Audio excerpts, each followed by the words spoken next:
to The Book of Life, a show about Jewish books, music, film, and web. I'm Heidi Estrin. The Book of Life is a podcast service of the Feldman Library at Congregation B'nai Israel in Boca Raton, Florida. Additional support comes from the Association of Jewish Libraries. Exciting news! Kathy Bloomfield's famous Jewish book fair company, ForWords, is being relaunched in a new format on the auspicious date of 090909 at ForWordsBooks.com. Here's Kathy to tell us all about it. So, Kathy, ForWords is being relaunched. So give us a little bit of background. Tell us about the original ForWords, what it was, and how you dreamed it up, and also what happened to it. Oh, wow. You're taking me way back. We wanted to do a book fair at my kids' preschool. Now, my children are now 21 and 25, so we're talking like well over 20 years ago. It was a Jewish preschool at Temple Menorah in Redondo Beach, California, and we tried a scholastic book fair. And I thought the quality of the books was not good. The kinds of books that were there were not, I wanted classic children's literature. It was not that. There were Christmas and Easter books. There weren't any Passover and Hanukkah books, that kind of thing. So I was really disappointed. So I said I could do better than this, and I knew of a wholesaler that would allow us to come and get the books on consignment, and we decided to put a book fair together ourselves. We sold out completely everything that we brought to the school. It was very exciting and really wonderful. My preschool director told another preschool director about it, and that preschool director called me and asked me to do the same thing at her school. It just sort of took off from there. I just went into the book fair business. I started doing book fairs, and then I was doing Hanukkah boutiques, and then a National Association of Temple Educators Conference, and someone there told me I should go to CAGE, the Conference on Alternatives in Jewish Education. And I went to one in San Antonio. It's like people had never seen Jewish children's books before. I don't know. I mean, it was like overwhelming, the number of people that came to my booth. All of a sudden, I was doing book fairs nationally. The additional thing that I did was I published a catalog of Jewish books.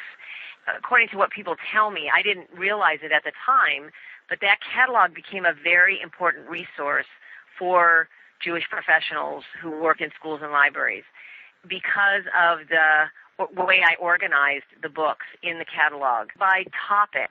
So fiction or God or history or holidays, Holocaust humor, multicultural and parenting, self-esteem, spirituality, values education, that kind of thing. The books weren't just, here are all the books about Rosh Hashanah. There would be books about other kinds of topics that maybe you don't normally see in a Judaica catalog. In addition, besides the catalog that made ForWords special, I not only sold Jewish books, but I would look for secular books with Jewish values content. For example, I brought The Rainbow Fish to the Jewish community as a secular book with the Jewish values content of tzedakah. It's a book that your kids know and are familiar with, that they'll see in their public school settings or whatever, and it's a book that they can go and say, oh, this is a book about giving. This is a book about sharing.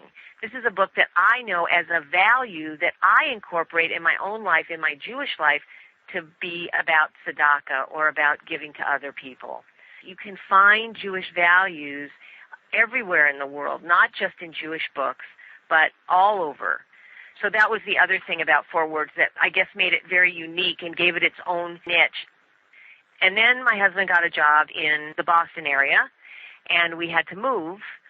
And when we moved, I was working at home alone on the East Coast where I knew not a living soul, which is kind of a lonely place to be. I got a call from the person who was starting Baba Ganoush magazine. They wanted someone to be their book club editor. And even though I love book fairs and I love doing what I was doing and I love ForWords, it's hard to work out of your home when you don't know anybody in the area. So I decided to stop doing ForWords and to do the Baba Ganoush thing. What will be the same or different about the new ForWords? The ForWords is going to be online. It's going to be ForWordsBooks.com. People will be able to access the catalog and its contents online so that you can read my reviews, see the books, and all of that online. One thing that will be different is that I won't be doing book fairs, although I will have recommendations of companies that do book fairs. My plan is to eventually have a recommended list of book fair titles so that you can go to maybe your local bookstore or these companies and say, these are the list of titles I think would work best in a book fair. So that allows people putting on a book fair, if they can't rely on your knowledge as the person running the book fair, they can still rely on your knowledge and take that to some other book fair vendor and say, here, just do this. Do what Kathy would do. Exactly. What would Kathy do? Right. What would Kathy do? Do it the way Kathy would do it. Right. Right. Exactly. Here are the categories. Here are the books that I think would fit best in this category. Can you please offer these books? What I want to make sure is that people will be able to make informed decisions about their purchasing. So what I'm hoping eventually they'll be able to see me talking about the books, either on a video of some kind, either by my writing a review or talking about the book, or have a group of people talking about the book or reading the book to kids or something, so that they can see what the book actually looks like, so they know this is a great book and this is why I love it so much, or whatever. Much like I used to do when I was at Cage, the thing people seemed to really enjoy was when I'd walk them around my booth and say, you have to have this book, you have to have this book, and you have to have this book, and here's why. So I'm planning to have a way for people to buy the books online. Right now it looks like I'm going to use Amazon's A Store so that people see a book, they like it, they can get it right then. And then finally, I'm hoping to develop some kind of a community of practice where librarians and educators can have a dialogue about how they're using books in the classroom. And then the final thing is to provide workshops for librarians, educators, teachers, parents, whatever, on the topics of interest that surround the books. You know, I'm pretty excited. And my goal, my ultimate, I guess my vision, for lack of a better word, is that the books that I put on the site are books that I hope will help kids and even adults establish a moral foundation, a values foundation, an inner core of values for them to use as they continue on in their life. That's sort of my very lofty, pie-in-the-sky kind of dream, because that's what I think books are about. So it sounds like the main difference is that you won't be on the ground doing book fairs, on location with people. But other than that, it sounds very similar in terms of the goals and in terms of the expertise that you're providing, with the improvement of being more accessible because of the Internet. Right. Exactly. Now, you're relaunching ForWords on the auspicious date of 09/09/09. Is that just because the date is so much fun, or is there anything behind that? Yeah, I just liked that the date sounded so cool. Yeah. So I guess I could have picked 10/10/10 or 12/12/12, but you didn't want to wait that long. It's like the start of school, the start of the new year. I just like that. It's a cool date, and I like that date sounded good. Yeah. Kathy Bloomfield, thanks so much for talking with us, and good luck with ForWords. Thanks. Thank you so much.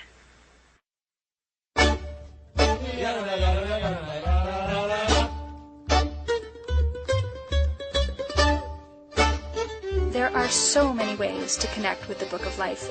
Fan us at facebook.com/bookoflifepodcast. Follow us at twitter.com/bookoflifepod.